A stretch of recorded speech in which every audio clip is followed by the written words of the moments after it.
guys, mayroon akong isda na galunggong, halagang 30 pesos lang yan. Piniprito ko kasi gusto ko prito sabaw. Ayan, yung favorito ko. Talbos ng kamuti. Iba siya na kamuti Chinese Yung katulad ng tinanim ni nanay dati na ano. Pero mayroon pang isa nito, yung as in mahaba yung mga dahon pero maliliit. Ganito, pero iba din to siya. Hindi to siya nakuunod, walang laman. Hindi to nagbubunga. Hindi katulad ng pangkaraniwan na ano, na kamote. Nagbubunga. Ito hindi to nagbubunga, pati yung isa yung mahahaba yung dahon ganito. Mahahaba. Tapos ito yung Gigi, tawag niyan sa Tagalog Gigi. Himay-himayan ko yan lahat, tapos ihalo ko dito. Tapos ito yung sabaw. Ayan, may ano na siya. May panakot na siya. Ako nang nilagyan. Tapos ayan yung pinagpipritohan ko. Yan yung ulam ko. Tapos yung anak ko kasi hindi siya kumakain ng sabaw. Ako kasi talaga gusto ko gulay. Nangihina kasi ako pag hindi ako kumakain ng gulay. Yun, hotdog ang kanya. Yan. Medyo sunog-sunog ang kanyang hotdog. Ganyan ako pag ako magluto ng hotdog. Gusto ko yung as in luto. Ang luto. Kasi bata ang kakain. Marami akong dilata. Kaya lang, mahirap naman kasi pag lagi na lang dilata araw-araw Bumili ako isang dosinang kalahating dosinang corn beef at saka beef loaf.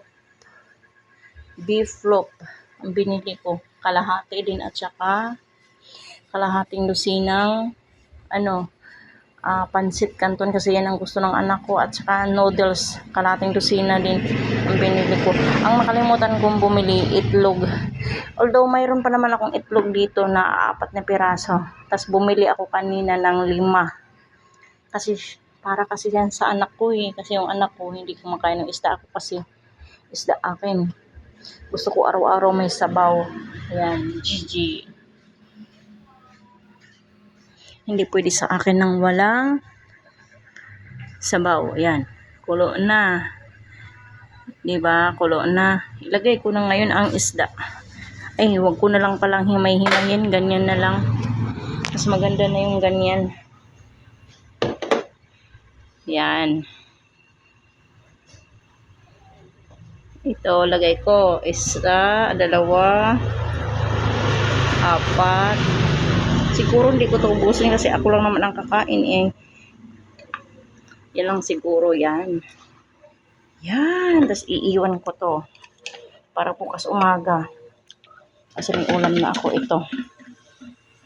Tapos, ilagay ko na itong aking kamuti. Ito, naka-4 ko na to hinugasan. Kaya lang, hugasan ko pa makaisa pang 5.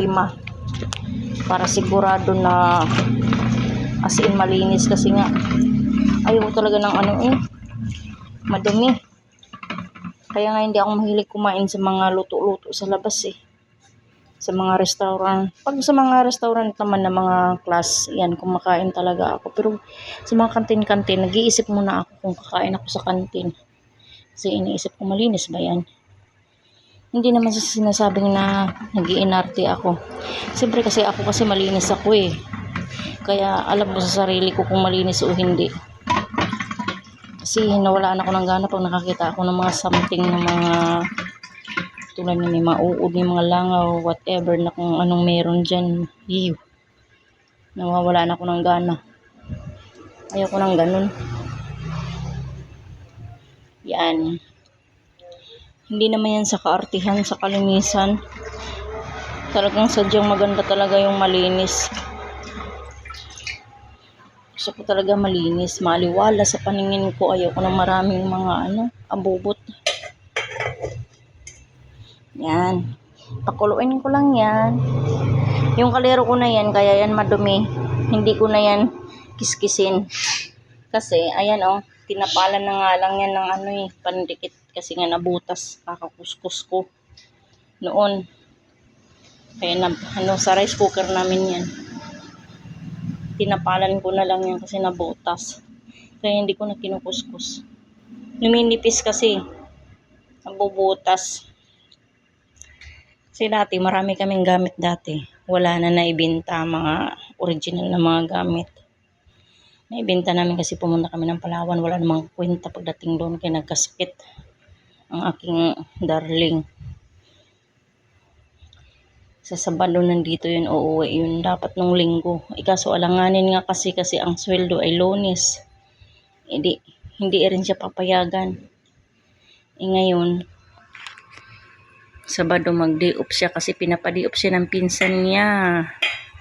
Yung pinsan niya yung may-ari ng mga hotel dito sa Pilipinas. Maraming hotel, 4 yata yung hotel ng pinsan niya. Kaya pupunta muna siya sa Makati bago uwi dito. Ayan, may 5 akong natira. Masarap to guys. Ito yung pinaka-paborito ko talaga guys. Isda, Gigi. Kapag may sausawan na maanghang, sopa, kalamansi, toyo, ay ayos na. Magsaing muna ako guys. Wala pa akong sinaing. Bye.